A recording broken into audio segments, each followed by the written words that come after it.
Assalamualaikum. Assalamualaikum warahmatullahi wabarakatuh, Pak Ustadz. Saya ini pernah Islam, balik ke Kristen, balik lagi ke Islam lagi. Itu gimana itu ceritanya, Pak Ustadz?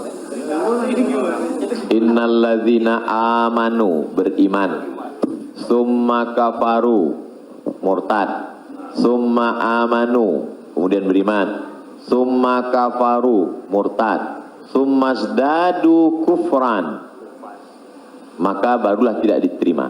Jadi kalau Islam, setelah itu dia murtad, balik lagi ke Islam, maka dia diterima. Amanu, summa kafaru, summa amanu, summa kafaru, summa zdadu kufran. Ini baru tidak diterima. Nah, sebab itu mudah-mudahan Bang Tigor istiqomah dalam iman dan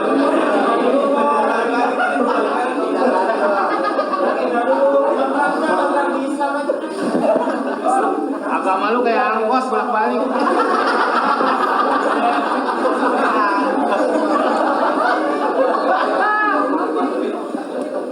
Tapi saya sudah tetap sekarang. amin. Insyaallah. Saya udah umroh, Ustaz. Jadi Insyaallah.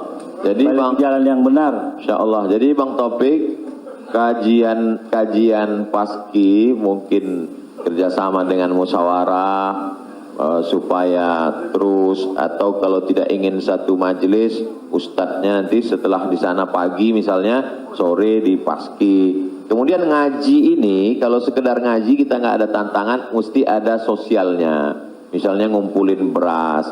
Jadi saya sendiri tidak hanya sekedar ngaji, saya khususkan hari Jumat kedua setiap bulan, saya di Pekanbaru, hari Jumat khutbah Jumat, habis itu bagi beras ke masyarakat pelosok yang sulit.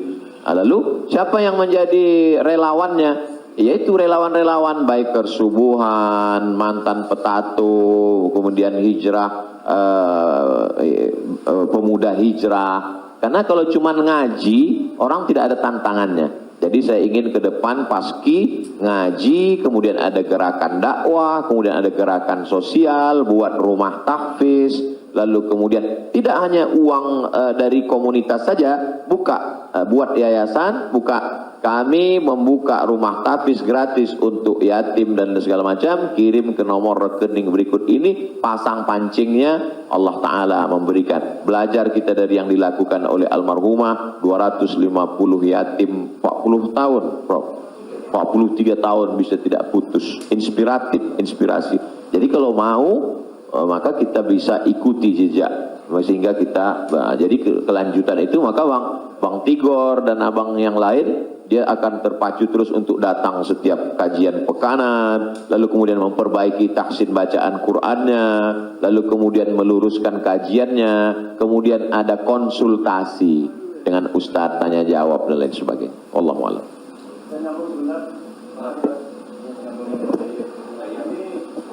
Apakah ada warisan? Karena kalau kita dengar dalam kalau kita melayat, sering orang bilang kalau almarhum atau almarhumah punya utang piutang berhubungan dengan keluarga, sedangkan kita nggak tahu bahwa itu adalah riba. Apakah termasuk warisan itu? Dosanya itu. Terima kasih. Tidak boleh harta warisan dibagi sebelum dilakukan dua hal. Yang pertama, mim ba'di wasiyatin, keluarkan wasiat.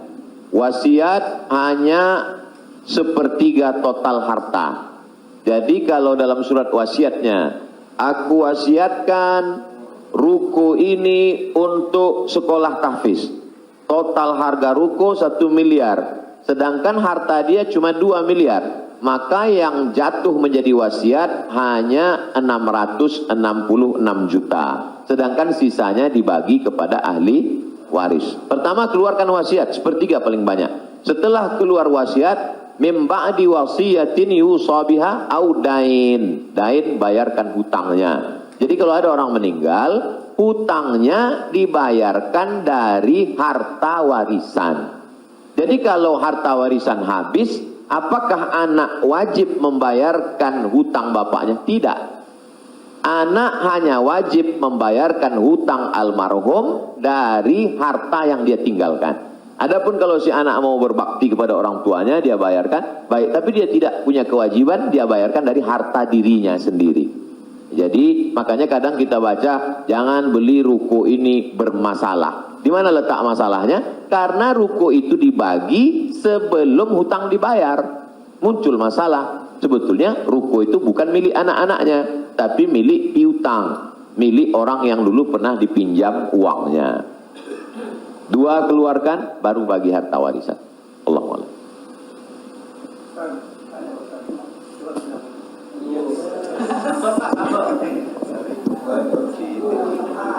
Terima kasih Pak Ustadz. Saya mau tanya tentang peminjaman uang. Saya misalnya meminjamkan uang kepada seseorang, tapi dia nggak mau ganti. Nah, terus kita nggak mau nagih karena takut menjadi sebuah permusuhan. Kan ada peribahasa memberikan pinjaman hutang itu sama juga menanamkan musuh. Nah, bagaimana hukumnya? Apakah ini harus ditagih sama kita ataukah dibiarkan?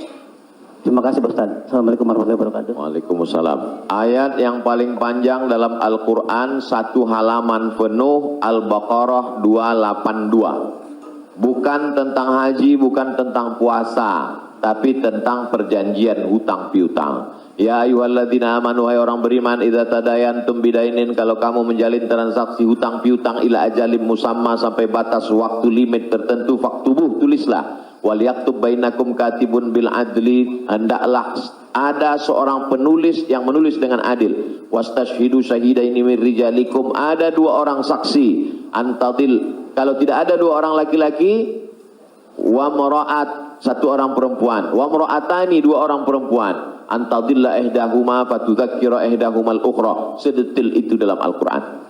Jadi kalau saya menagih hutang, sesungguhnya bukan saya sedang mencari musuh, tapi menyelamatkan dia supaya dia dan anak cucunya jangan sampai makan haram. Kalau dia tidak sanggup, ayat yang kedua, fanaziratun ila maisarah, kasih sampai batas waktu dia lapang. Kamu bisa bayar kapan?